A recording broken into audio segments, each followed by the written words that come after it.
Selamat pagi Bu Bidan. Selamat pagi juga Ibu, silakan duduk. Terima kasih Bu. Sebelumnya, perkenalkan saya Bidan Emiliana Devi. Saya bidan yang bertugas di PMB ini untuk siang hari ini. Sebelum kita melakukan tindakan, apakah saya boleh tahu identitas Ibu? Nama saya Fitri.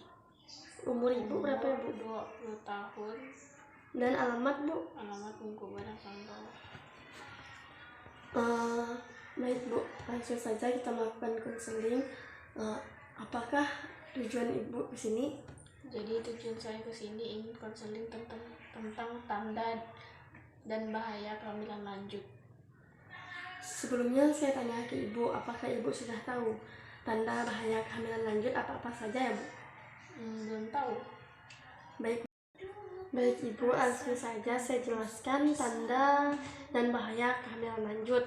Yang pertama pendarahan, yang kedua nyeri abdomen yang hebat, yang ketiga sakit kepala, yang keempat odema kaki, tangan, dan wajah, yang kelima demam tinggi, batuk lama, jantung berdebar-debar atau nyeri dada, cepat lelah, pengeluaran vervaginam, keputihan yang berbau, atau pecahan ketuban sebelum waktunya. Janin tidak bergerak seperti biasanya, perilaku ibu berubah selama kehamilan. Saya akan menjelaskan tentang pendarahan vervaginal, yaitu penyebab pada kehamilan lanjut, plasenta vivat, dan solusio plasenta. Plasenta provia dan solusio plasenta itu apa ya Bu Bidan? Plasenta vivat dan adalah plasenta yang menutupi pembukaan pada leher rahim ibu. Solusio itu plasenta adalah pelepasan plasenta dari tempat implementasi normalnya di rahim sebelum kelahiran Bu. Apakah Ibu sudah jelas? Sudah jelas Bu. Baik, langsung saja saya menjelaskan tentang nyeri abdomen yang hebat. Saya menjelaskan bahwa nyeri abdomen yang normal adalah nyeri saat bersalin. Nyeri yang berbahaya adalah nyeri perut yang hebat serta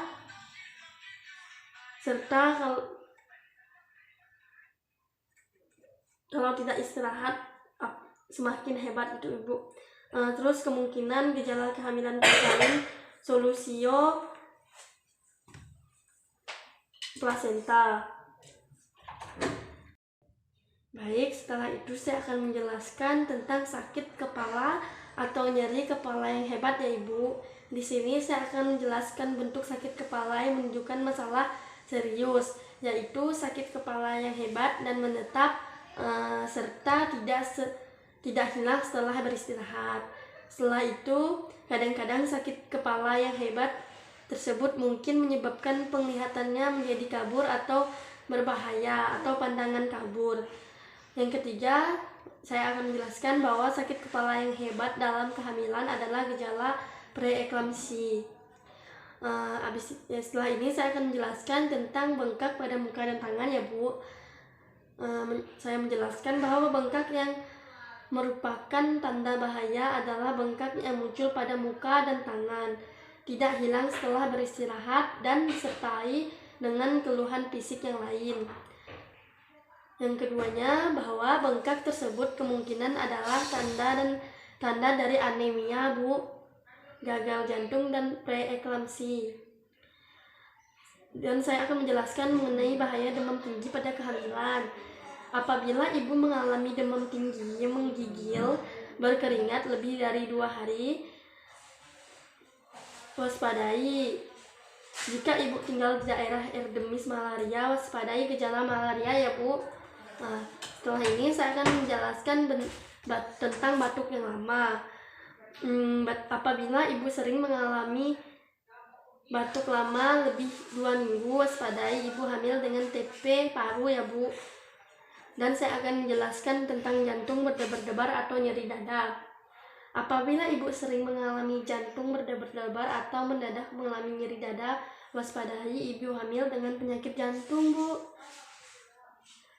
Saya akan menjelaskan tentang keluhan yang cepat lelah yang biasa ibu rasakan.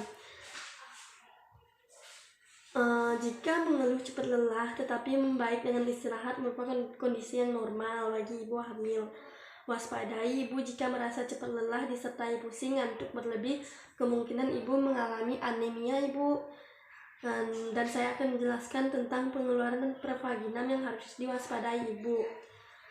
Yang pertama, keputihan yang berbau, gatal disertai rasa sakit saat buang air kecil. Yang kedua, kondisi yang normal, ketuban pecah pada saat ibu masuk dalam proses persalinan. Waspadai ya Bu jika ibu mengalami pecah ketuban sebelum adanya proses persalinan. Saya akan menjelaskan mengenai tentang gerakan janin yang berkurang atau tidak terasa. Di sini saya akan menjelaskan bahwa gerakan janin mulai dirasakan pada usia kehamilan 16 atau 20 minggu ibu. Dan saya akan menjelaskan bahwa janin bergerak minimal 3 kali dalam 3 jam.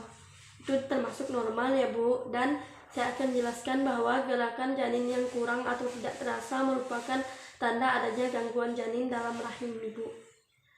Di sini saya akan menjelaskan yang terakhir, yaitu menjelaskan tentang perubahan perilaku ibu yang harus ibu waspadai.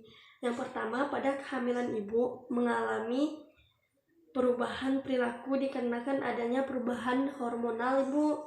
Yang kedua, waspadai ibu jika merasa cemas berlebih, gelisah, sulit tidur, atau menarik diri. Jika ibu merasakan hal-hal yang telah saya jelaskan tadi, ibu bisa mengunjungi segera tenaga kesehatan ibu seperti bidan, dokter, puskesmas, rumah sakit, dan lain-lain bila mengalami tanda bahaya kehamilan lanjut. Apakah ibu ada yang ingin ditanyakan? Tidak ada Bu.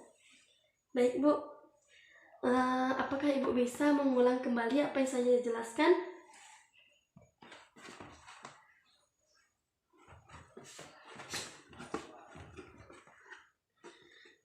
Tanda bahaya kehamilan sesuai keluhan dan usia kehamilan: pendarahan, nyeri abdomen yang hebat, sakit kepala, odema kaki, tangan, dan wajah, demam tinggi, batuk lama, jantung berdebar-debar atau nyeri, cepat lelah, pengeluaran pervaginam atau keputihan yang berbau, dan pecahnya ketuban sebelum waktunya, janin tidak bergerak seperti biasanya, dan perilaku berubah selama kehamilan. Berarti ibu sudah jelas ya Bu. Kalau begitu, apakah kita bisa melakukan kunjungan ulang? Bisa Bu. Baik Bu, kalau begitu kita akan melakukan kunjungan ulang, yaitu sekarang ini kan tanggal 11 Desember ya Bu.